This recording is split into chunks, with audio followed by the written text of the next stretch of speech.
Hello everyone, Prime here, and there are quite a few items in Smite that are related to or name drop a few gods or things related to several of the mythologies that are in Smite, but those characters might not necessarily actually be in Smite. Just as an example, the Book of Thoth and his accompanying rod were in the game long before Thoth was actually released as a playable character in the game, but fast forward to today, we can actually play as Thoth and pick up both of these items and use them on the character. There are plenty other gods or other items that relate to different mythologies within Smite that we're going to talk about here, and the first item is one that you've probably forgotten about, that being Blackthorn Hammer. In ancient Ireland, Struth was thought to be the name of the blackthorn tree, which may have been where the word strife is from. It was guarded by fairies who didn't like humans, and should one cut down some of the tree, they risked being cursed by one of these moon fairies. During a full moon, however, they had to leave to pay respects to a moon deity, and this was pretty much the best time or the best opportunity any human was going to get to cut down this actual tree, to take some of its wood and create several different things that was useful or you could actually make from the wood of this tree. Tlach, goddess of the winter, has a connection to this tree. She is depicted as an older woman with a raven mounted on her shoulder and a blackthorn staff used to forge lakes, valleys and mountains, as well as snowstorms. I can't think of too many other gods either relating to the snow or the cold or the winter or actual deities of the winter besides or outside of Norse mythology, those being Ymir or Skadi or Ulla. So it might be nice to have another god or goddess of winter or relating to winter or the cold just in the game.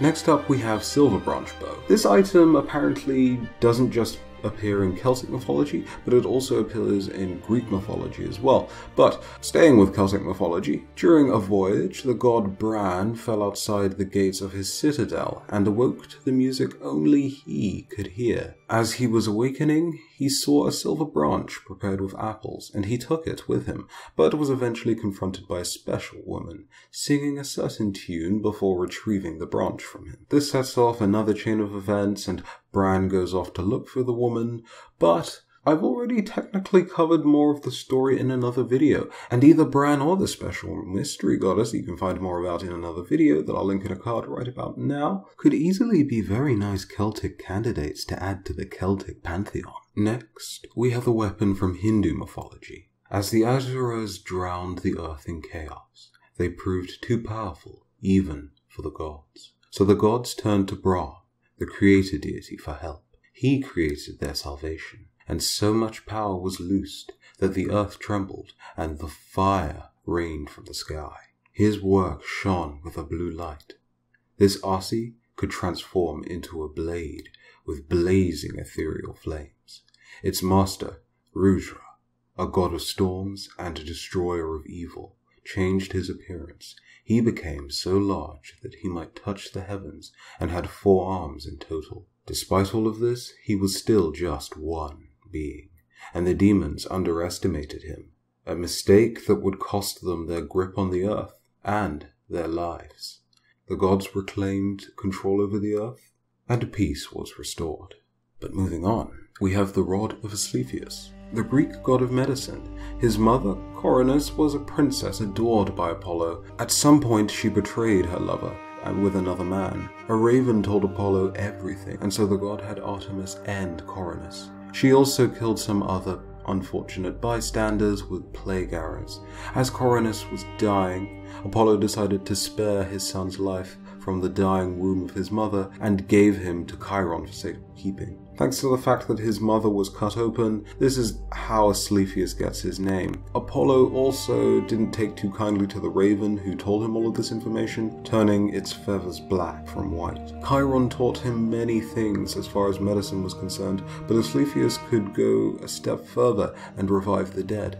Seeing this as a crime of sorts, Zeus ended Asclepius with a bolt. Nevertheless, the healer would return as a constellation, the serpent holder. He could join his mother, the crow, among the stars. His symbol was a serpent coiled around a staff or scepter, and you could find statues of him with an object like it, with a serpent coiled around it.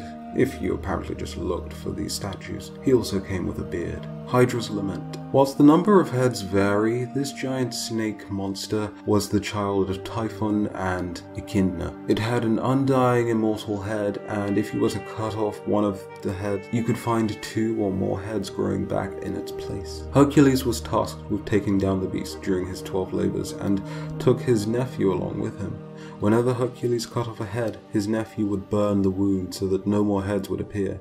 After a fierce battle, the final head remained, and Hercules removed it himself, burying it underground with a rock sealing it. Hercules was not being wasteful, and used some of the monster's venom, though Chiron would have appreciated it if he didn't. Next up, we have Oni Hunter's Guard. A giant or large creature with a scary appearance and supernatural strength that will more or less describe an Oni. They might be cruel, but possess the capacity for change if given the right circumstances. Or at least they've proven to do as much in certain stories. It's also said that chaos isn't too far behind them wherever they go. Oni itself could be translated as demon or ogre, and they can have varying numbers of eyes, skin color, and teeth, as well as horns. If you ever wanted to be an Oni for whatever reason, then you'd have to be a pretty bad human and end up going to hell. Oni are typically used there as foot soldiers, among other things. A confident man claimed that he didn't fear the demon that lived at Aggie Bridge. The demon could shapeshift and appeared to this chap as an abandoned woman. Once she got the man's attention, she returned to her true 9-foot form, but was unable to capture the fleeing mortal. Late that night, the man opened his door to his brother. Once inside, there was something of a struggle before the man lost his head and the demon left, but not before dancing in front of his family, for good measure, as you would if you were a demon. Masamune. Muramasa and Masamune were both swordsmiths known to forge legendary weapons. You might find claims that Muramasa was a disciple of Masamune, but apparently they lived in Japan at very different times. I'm going to tell you the story anyway. Masamune's blades were said to be holy and so better weapons. Muramasa's blades had a famous bloodlust and were considered too dangerous for use, as they may drive their master to commit suicide should they not have an adequate supply of blood. The swords could even defeat the likes of vampires or werewolves, according to some legends. Muramasa challenged Masamune to find out who could make the superior weapon. After days and nights of work, the men had finished their blades. They tested the katana in a stream. Cutting upward, Muramasa's tool cut anything that it touched, the air, the leaves, and the fish included. During Masamune's turn, he placed the sword in the stream, where no fish were harmed, and the air remained intact. Muramasa mocked his opponent before Masamune carefully removed the blade from the water, dried it, and then sheathed it. A monk who observed the entire exchange declared Muramasa's creation cut anything indiscriminately, regardless of what it may be. Masamune's, however, did not needlessly slice and dice innocence. In some variations, Masamune's blade cuts the leaves, but they reform or are not truly harmed, because in all versions, the blade will not harm anything that is not considered evil. The only question then is what determines what is evil and what is not. Now with this, you could have the legendary swordsmiths as characters in Smite. I wouldn't be unhappy with that, but this option is more of something that would allow heroes to be a bit creative. Could allow them to introduce a new item, the Muramasa, and give it a very interesting effect that would obviously harm you if you were to pick it up, but like a double-edged sword, would probably have a fairly strong effect that would make it worth picking up in the first place. I know that technically the last one isn't necessarily a god, but I wanted to talk about it anyway, so there's that. There were some items, actually quite a few items that I've missed off, like Typhon's Fang, Telekine's Ring, Hide of the Nemean Lion, Jade Emperor's Crown, so on and so forth. I have talked about some of those items, and I technically did just talk about the Jade Emperor in his own separate video, but yeah, that's a thing. But I hope that you enjoyed the video.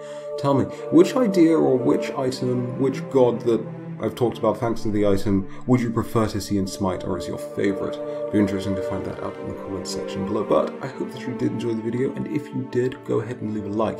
If you're new to the channel, want to see more just like this, go ahead and hit the subscribe button. But until the next video, have a very good day. I've been Prime, and I'll see you guys in the next one. Bye bye.